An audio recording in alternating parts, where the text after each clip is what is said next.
From the dark depths of the oceans to the sunny heights of the mountains, myriad life abounds on planet Earth. Spiders weave their webs in a redwood forest, birds nest in a desert cactus, and fish dodge their way around a sea of kelp. As you watch this program, think about the natural environment in which you live and the types of plants and animals that live there. Try to identify your area by the community of plants and animals that surround you. This community of life is what scientists call a biome.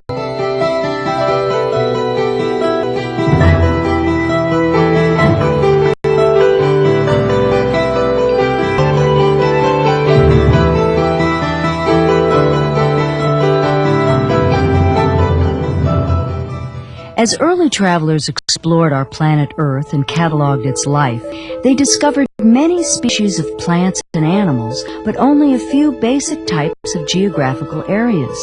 Those geographical areas filled with a major community of plants and animals are known as biomes, or major life zones. Terrestrial biomes, those that are found on land, are most often classified by their dominant plant life. The biomes found in water, known as aquatic biomes, are usually named by their physical features.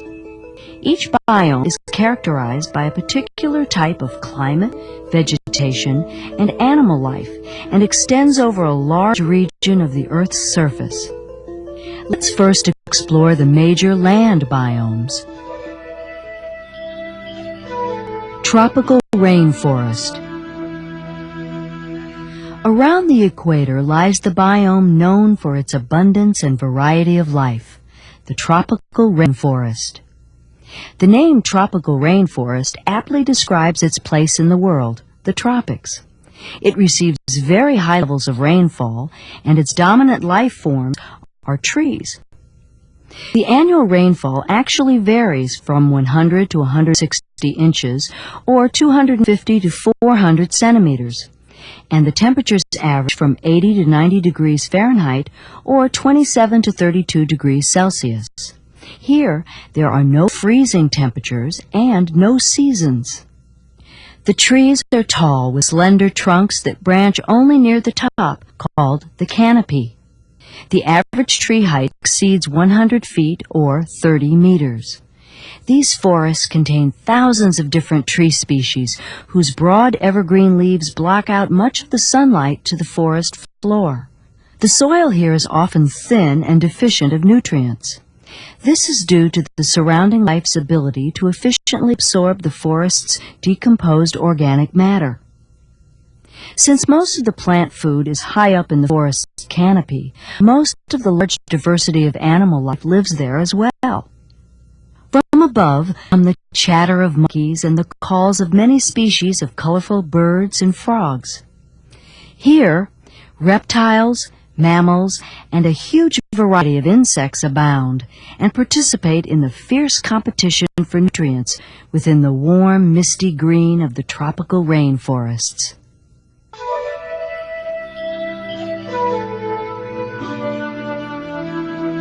Deserts. As we followed the climatic pattern 15 to 30 degrees latitude north or south of the equator, we discover several regions that receive less than 10 inches or 25 centimeters of precipitation a year. These dry areas, which are found on every continent, are called desert biomes. The name desert comes from the Latin word desertus, which means abandoned, forsaken, left, or lying waste. The landscape often supports little life of any kind, and the terrain is dominated by rocks, sand, and overall poor soil. Plant life varies considerably because of the great variety of desert conditions. Areas that receive more than an inch or 2 centimeters a year of rainfall have highly specialized plants. Some of these plants are annuals, plants that complete most of the life cycle in less than a year. These plants grow, bloom, and set seed in a few days when water is available. Most desert plants are perennials, plants that live for more than a year. They are small woody shrubs or succulents, like this American cactus. These plants have large, shallow root systems that are able to quickly soak up water from the infrequent desert rainstorms. Many animals have also adapted to these dry regions. Birds, snakes, tortoises, and many small rodents survive well with little water. Larger mammals also live in the desert, such as the desert bighorn sheep, which depend on water holes for their survival. Numerous desert animals are active during the night, while during the day, many of the desert animals burrow underground, all wisely avoiding the fiery heat of the hot, dry biome called the desert. Temperate deciduous forest. As we continue north-south away from the equator at about 60 degrees latitude, we are able to observe cool, moist air that rises and then soon returns to Earth as rain or snow. Here the climate exhibits cold winters, warm summers, and abundant rainfall that is distributed throughout the year. The biome that experiences this climate is the temperate deciduous forest biome. It gets its name because typically the temperatures are moderate or temperate, and the dominant life forms are trees which lose their leaves, known as deciduous trees. Typically, deciduous trees such as beech, oak, maple, and hickory grow during the spring and summer, lose their leaves during autumn, and lie dormant during the winter.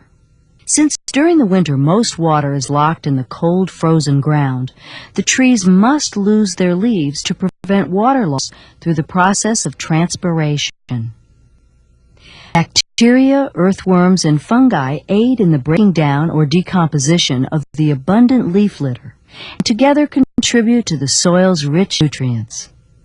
The forest's leafy limbs provide shelter, nuts, and seeds to a variety of bird species. Mammals such as deer, fox, squirrels, and raccoons also live here in the nutrient-rich North American temperate deciduous forest.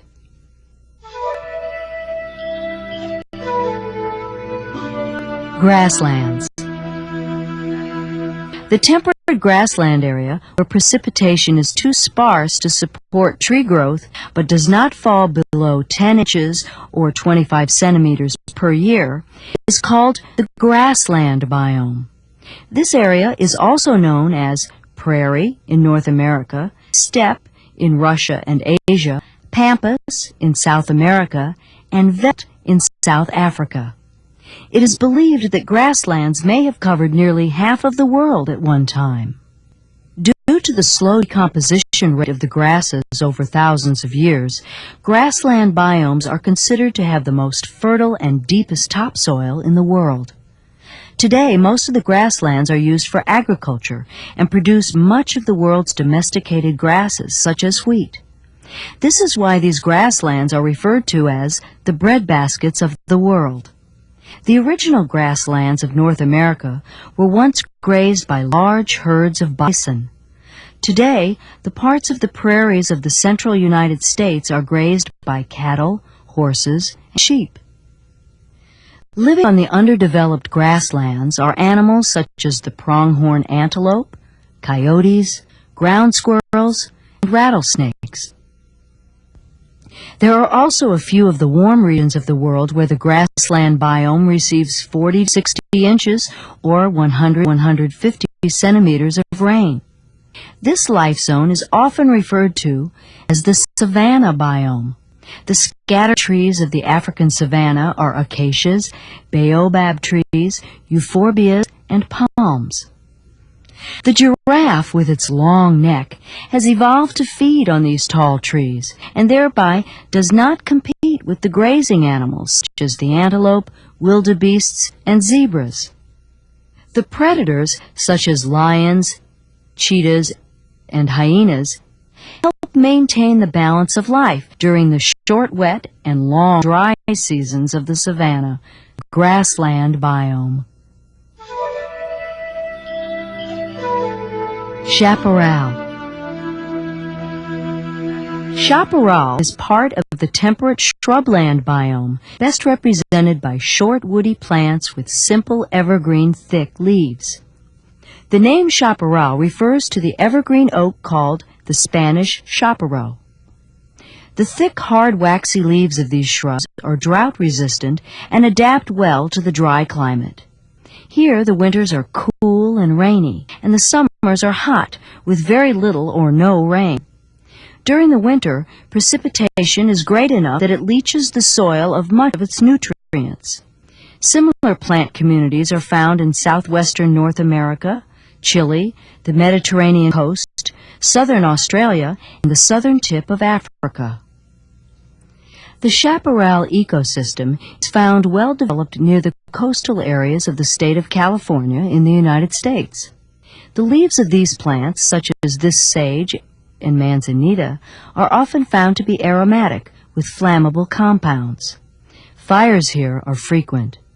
In some plant species, fires stimulate seed germination. After the fires, the dominant shrubs regrow from surviving plant tissue found near the ground.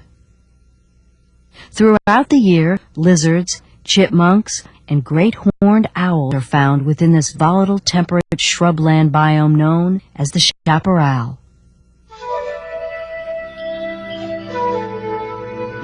Temperate rainforest.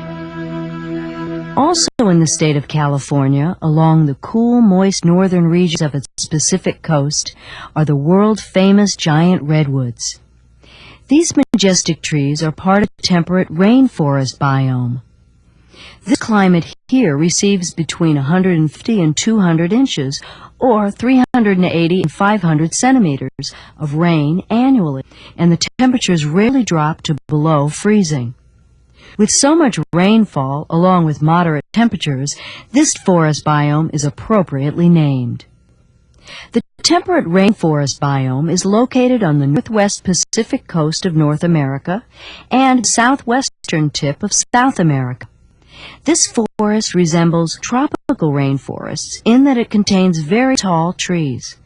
Yet, unlike the tropical rainforest, the temperate rainforests are cooler and have fewer species of trees. Most of the species of trees are conifers, which means cone-bearing trees, such as redwood, spruce, fir, pine, and hemlock. Conifers thrive here better than broadleaf trees because the forest is located at higher latitudes along foggy coastlines where sunlight energy is often scarce. The needle branches do let in some sunlight for the forest floor, which supports plants such as mosses, ferns, and various forms of lichen. Supplying the acidic soil with some nutrients are the fungi, which often contribute to the decomposition process of the moist, decaying vegetation. Animals such as deer, salmon, and arachnids are also inhabitants here in the cool, damp biome of the temperate rainforest. Taiga. Moving more north in latitude and climbing higher among the mountains is the community called the taiga, or northern coniferous forest. The word taiga is a Siberian word meaning primeval forest. The dominant trees of the forest biome are conifers such as spruce, pine, fir, larch, and balsam. The climate is generally long, cold winters, allowing only a short growing season in the summer. The winters are colder, and the precipitation is much less than the temperate rainforest. With much of the precipitation falling as snow, conifers have successfully adapted to the winter's freezing temperatures. All evergreens have the ability to maintain the flow of water and nutrients within their trunks and branches throughout the year. This significant characteristic allows these trees to keep their needle-like leaves and continue the process of photosynthesis. Because of their small surface area and their waxy coating, these needle-like leaves are specialized to prevent water loss through transpiration. This is valuable to the tree's winter survival, since the water outside the tree is unavailable due to the water's frozen state as ice or snow. Overall, these trees have adapted well to soil that is often very cold or very dry. Some of the animals found in these forests are caribou, deer, and elk, along with their predators, the mountain lions and timber wolves. Black bears, chipmunks, and beavers also reside in the cold evergreen world of the taiga biome.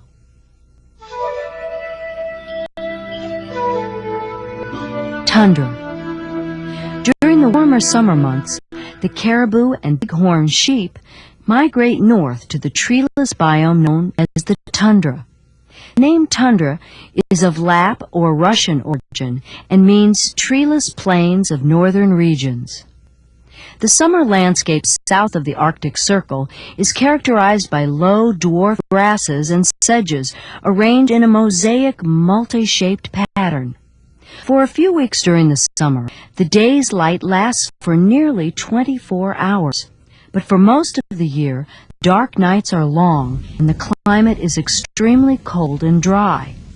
The landscape is often blanketed in white for most of the winter. The annual precipitation rarely exceeds 10 inches or 25 centimeters. In many parts of the tundra, the constant low temperatures freeze the deeper layers of the ground permanently. The low temperatures also slow down the decomposition of organic matter, allowing only a thin layer of soil. Because of the short growing season and the shallow layer of thawed ground, there are no trees. When the snow melts, the water collects on the surface, forming many lakes, since the water is unable to be absorbed by the deeper layers of frozen soil. Large number of migratory birds also visit the marshy area in the summer. The Arctic hare, fox, and owl, as well as lemmings, remain active throughout the year. Tundra biomes are also found at lower latitudes in mountaintops above the timberline. During the summer, plant and animal communities of the alpine tundra experience intense sunshine, prevalent winds, and highly variable precipitation. For the rest of the year, precipitation is mainly snow, a common occurrence here in cold, dry regions known as the tundra biome.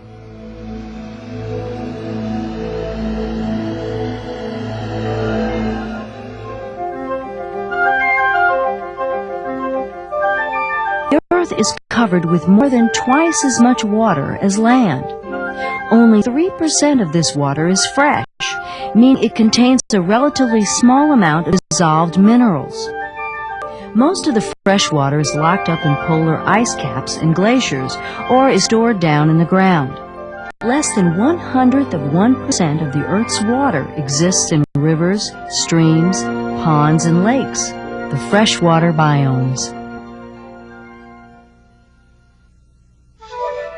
The freshwater biome. Standing bodies of water, such as ponds and lakes, can be classified according to their nutrient content. Usually, the steadily moving mountain streams and rivers carry little sediment or nutrients and feed many lakes and ponds with cool, clear, oxygen-rich water. As a result, fish, such as trout, often dwell in these clear, oxygen-rich environments along with algae growth.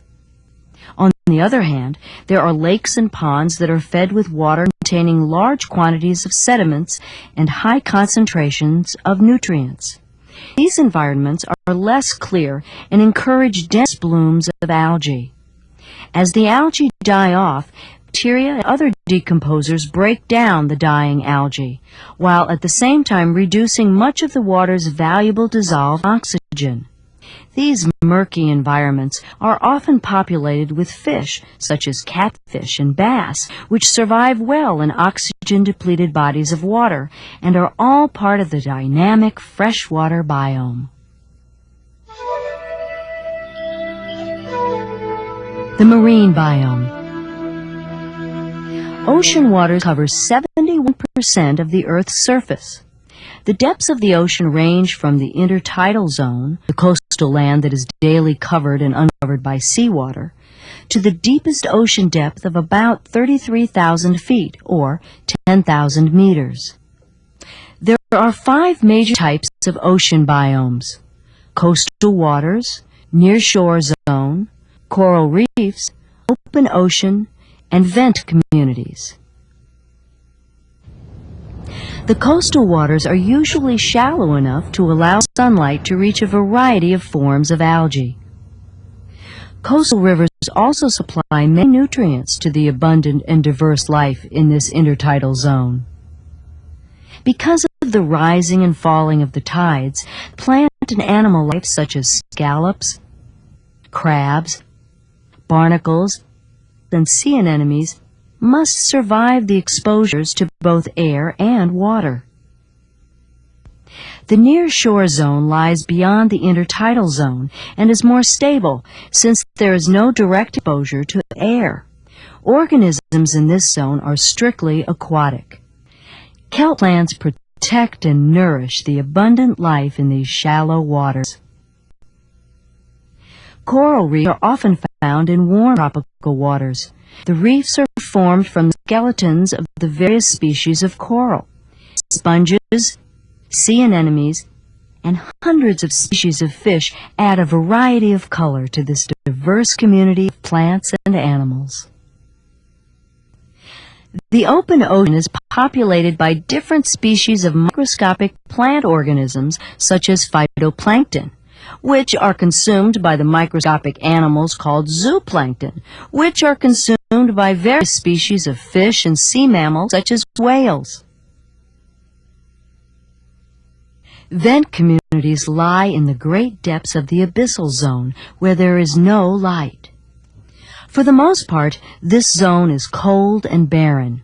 Without sunlight to provide an energy source, it was thought that very few life forms could survive. However, there are openings in the earth that look like small volcanoes called vents that provide heat and nutrients to strange clusters of tube worms, white crabs, and clams, creatures of the wondrous world of the marine biome.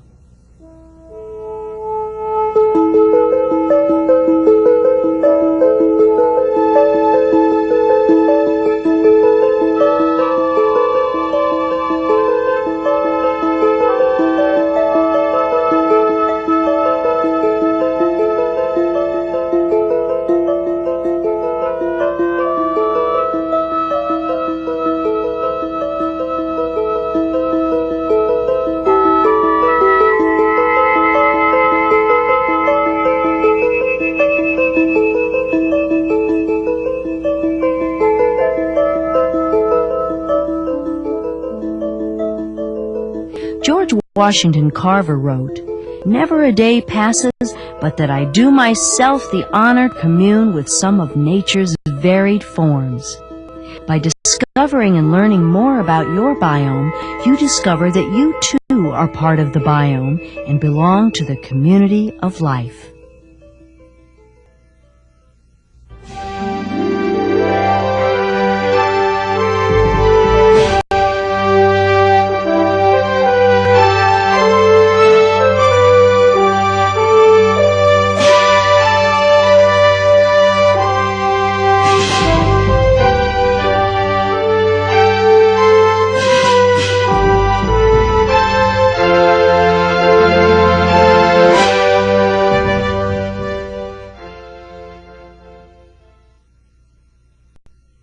Please answer the following questions. Number 1. Geographical areas filled with a major community of plants and animals are known as what? Number 2. What type of trees must lose their leaves in autumn so to prevent water loss during frozen winters? Number 3. Name the biome that has nutrient-rich soil and is most often used for agriculture. It is often identified as the breadbasket of the world. Number 4. What type of trees are able to keep their leaves all year and survive cold, snowy winters? Number 5. Why are there no trees in the tundra? Number 6.